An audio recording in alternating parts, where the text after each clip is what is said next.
Hello, namaste. How are you all? I am fine. Hope the same from your side. Many times in life we come across people. People ask us questions, but actually they don't need the answer. They want the confirmation. They want that we too agree to their point. The same thing happened even with Lord Buddha once upon a time. Once a man came to him and asked him, "Is it true that there is no soul?" Then Buddha said, "Yes, you are right." His disciples were happy to hear the answer. The sage knew everything, they thought. The next day, another visitor came to Buddha. Then he said, "I have heard that there exists in everyone an eternal element called soul. Is it true?" "Yes, my dear, it is true. Some also call it consciousness. But soul is different from consciousness," the man argued. "Indeed," Buddha agreed. His disciples looked at him and at each other in complete disbelief. The reply today was the exact opposite of what he had answered the previous day. Even though confused as ever, they dared not to question the master. Then, after a few days, yet another devotee came to him. Then he said to Buddha, "I believe it is not certain if the soul really exists." Then Buddha said, "You are right. It is not certain. See how the answers differ." And Buddha tells he agrees with everyone. Then the man left. He was happy. But the monks felt otherwise.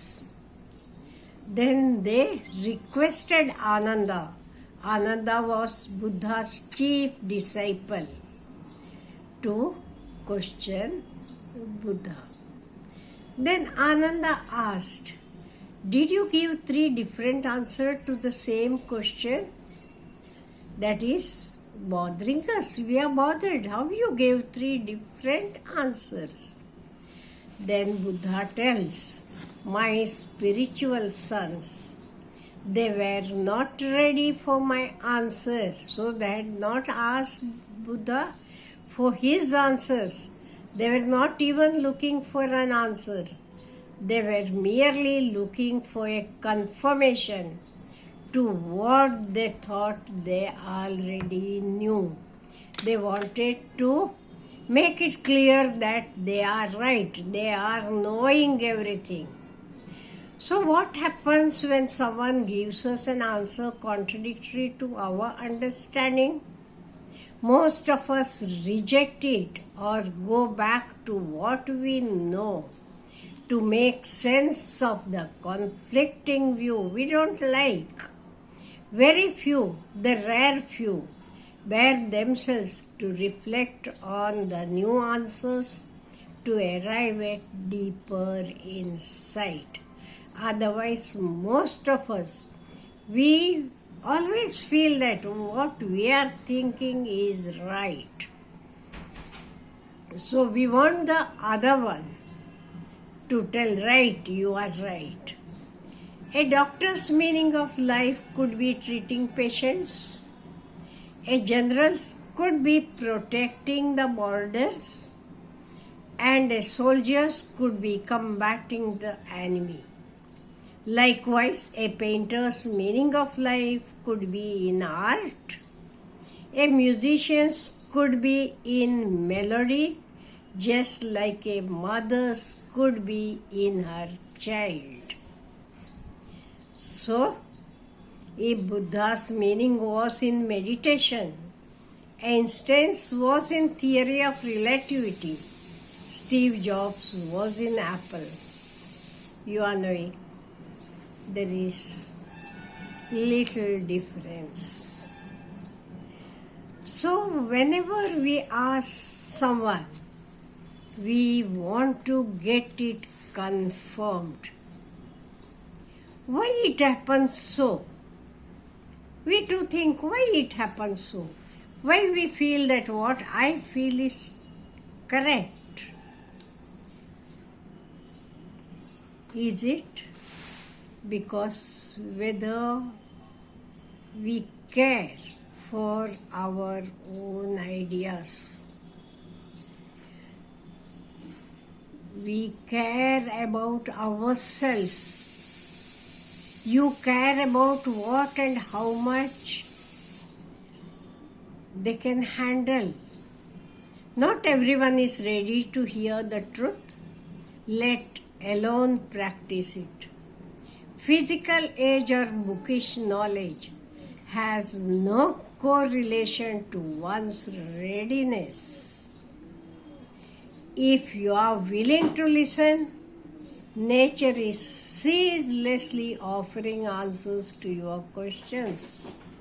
The appeal of an answer is not dependent on the answer itself, but on the mindset of the questioner. Similarly, the meaning of life is not so much about the meaning itself as much as it is about the one on the quest for it. Once what happened? A German approached Srila Prabhupada, the sweet and simple saint and founder of ISKCON, Prabhupada, Swami Prabhupada. Why am I always sad and depressed? He asked. Why must I suffer? Because, see, Prabhupada answers, you are a rascal.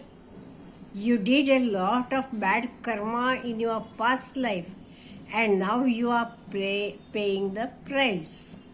For your past karmas, you are paying the price right now. And you are knowing after that what happened? This person, German fellow, became a follower of ISKCON. He became a disciple. In the same way, it can be narrated even with Mullah Nasruddin, because we have learned so many stories about him. Once someone asked him, how old are you really? And Mullah Nasruddin said, I am 42 years old. How can that be? 4 years ago too you had said you were 42. Then the man is asking how it is. 4 years ago also you told 42. Today also you are telling 42. That is right, replied Mullah. I always stand by what I say.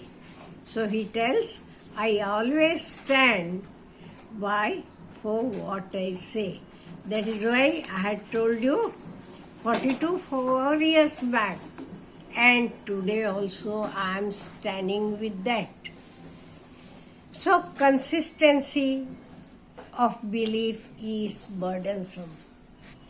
How will you experience the beauty and depth of the ocean without undocking your ship? Give yourself room to learn, to play, to explore, to experience, to be. Come anew. Holding on to a belief may be comforting, compelling, even energizing, but letting go is liberating. It is okay to prefer comfort over liberation if you wish so. It is a question of choice, a matter of temperament. That is why we all we all are having our own thoughts. We are sticking to our own thoughts. And we want even the person whom we are talking, he too should agree to us. That is why it happens so. Have a nice day.